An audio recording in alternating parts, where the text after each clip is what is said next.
Damai sejahtera Allah yang melampaui segala akal, itulah yang memelihara hati dan pikiranmu sekalian dalam Kristus Yesus Tuhan. Amin. Firman Tuhan untuk kita pada ibadah Natal kedua tertulis dalam Kitab Mazmur pasal 96 ayat 1 sampai 13. Demikian bunyinya. Nyanyikanlah nyanyian baru bagi Tuhan. Menyanyilah bagi Tuhan, hai segenap bumi. Menyanyilah bagi Tuhan, pujilah namanya. Kabarkanlah keselamatan yang daripadanya dari hari ke hari. Ceritakanlah kemuliaannya di antara bangsa-bangsa dan perbuatan-perbuatannya yang ajaib di antara segala suku bangsa. Sebab Tuhan maha besar dan terpuji sangat. Ia lebih dahsyat daripada segala Allah. Sebab segala Allah bangsa-bangsa adalah hampa, tetapi Tuhanlah yang menjadikan langit. Keagungan dan semarak ada di hadapannya. Kekuatan dan kehormatan ada di tempat kudusnya. Kepada Tuhan, hai suku-suku bangsa, kepada Tuhan sajalah kemuliaan dan kekuatan. Berilah kepada Tuhan kemuliaan namanya. Bawalah persembahan dan masuklah ke pelatarannya. Sujudlah menyembah kepada Tuhan dengan berhiaskan kekudusan. Gemetarlah di hadapannya, hai segenap bumi. Katakanlah di antara bangsa-bangsa, Tuhan itu Raja. Sungguh tegak dunia, tidak goyang. Ia akan mengadili bangsa-bangsa dalam kebenaran. Biarlah langit bersukacita dan bumi bersorak-sorak. Biarlah gemuruh laut serta isinya. Biarlah beria-ria padang dan segala yang di atasnya. Maka segala pohon di hutan bersorak-sorai di hadapan Tuhan, sebab Ia datang untuk menghakimi bumi. Ia akan menghakimi dunia dengan keadilan dan bangsa-bangsa dengan kesetiaannya. Amin. Demikian firman. Sahabat Delima yang dikasihi Tuhan, selamat berjumpa pada ibadah Natal kedua. Kesannya, ibadah Natal kedua ini menjadi penutup dari rangkaian kegiatan Natal yang bahkan sudah dimulai sejak minggu pertama dari bulan Desember. Sebagai selebrasi, ya benar, ibadah Natal kedua seakan menjadi penutup Natal, sebab setelah tanggal 26 Desember, gereja-gereja tidak lagi disibukkan dengan acara-acara Natal, melainkan telah berganti dengan urusan yang baru, yaitu persiapan akhir tahun. Pelayan-pelayan gereja umumnya akan segera konsentrasi dengan ritual akhir tahun, yaitu menyiapkan laporan keuangan dan berih jemaat. Bagaimanapun, substansi Natal tidak boleh dilupakan. Meskipun pohon terang, lonceng Natal, dan hiasan Sinterklas hanya dipajang pada bulan Desember, namun gema, cahaya, dan maknanya akan terus hadir dalam gerak kehidupan orang percaya di bulan-bulan selanjutnya.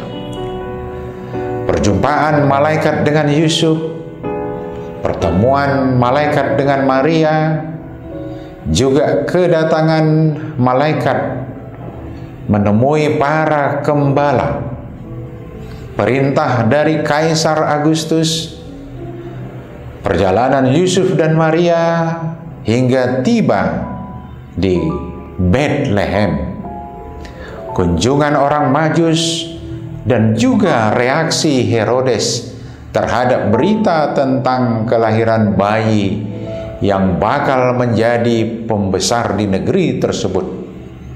Itu semua adalah ingatan kita tentang peristiwa di seputar Natal yang akan segera kita tinggalkan dan akan bertemu kembali di perayaan Natal tahun depan. Tetapi yang tidak boleh ditinggalkan adalah mengapa peristiwa Natal terjadi dan untuk apa. Pertama-tama, peristiwa Natal adalah tentang sesuatu yang telah lama dinanti. Ironisnya, ketika waktunya tiba, tidak ada yang terjaga, tidak ada yang menyambut. Para gembala memang didatangi malaikat, dan orang Majus memang datang mempersembahkan emas, kemenyan, dan mur.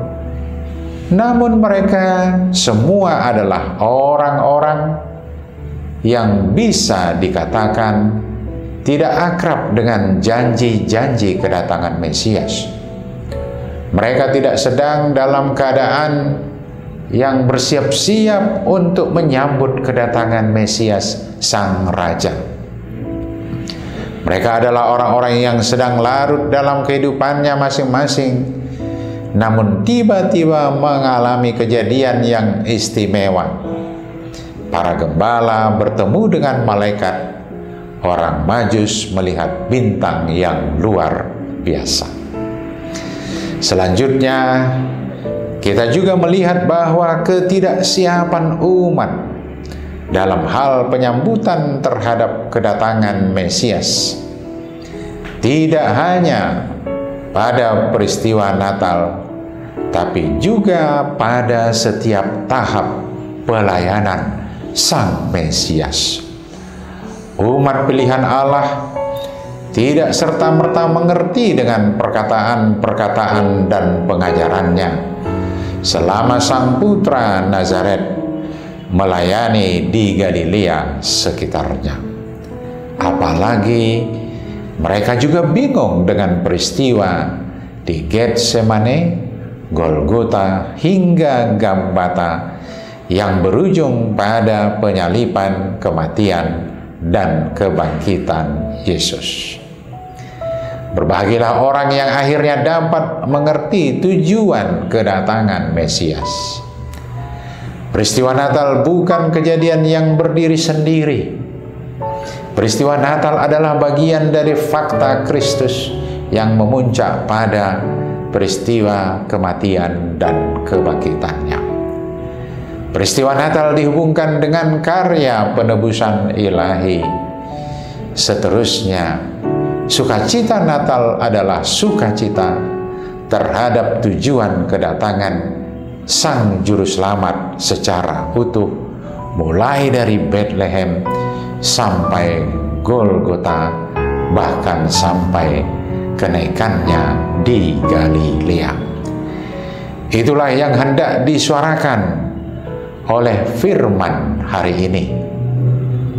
Kedatangan Kristus pada saatnya akan mewujudkan pemerintahan ilahi di bumi. Allah adalah Raja di bumi. Bumi adalah tempat pemerintahannya. Tidak ada yang mengatasi pemerintahan ilahi, baik penguasa-penguasa di bumi, bahkan roh-roh di udara. Pemerintah dan raja-raja di bumi adalah pelayan Allah. Kuasa-kuasa alam gaib dan berhala-berhala adalah hampa. Siapa yang berani mengatakan hal ini? bahwa hanya Allah sumber kehidupan, kekuatan, dan sekaligus sumber kebaikan dan keadilan. Ada yang memiliki kekuatan tapi belum tentu memiliki kebaikan.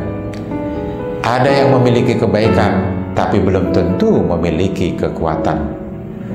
Allah adalah pemilik dan sumber dari kehidupan, kekuatan, dan kebaikan. Tidak ada yang seperti Dia. Oleh sebab itu, kepada siapa dan kemana kita pergi dan mengadu kalau tidak kepadanya, Sang Khalik, pemelihara dan penebus dari tubuh, roh, dan jiwa kita. Akhirnya, firman hari ini juga menegaskan kepada kita bahwa sebagai pencipta, pemelihara, dan penebus kita, Dia juga akan menjadi hakim bagi kita semua. Apabila kita tidak hidup di dalam rancangannya, maka akan ada konsekuensinya. Setiap orang tanpa terkecuali harus menerima buah atas setiap pilihan dan sikap hidup yang ditempuhnya. Selamat beribadah Natal kedua, dan jangan lupakan kebesaran dan kebaikannya. Amin.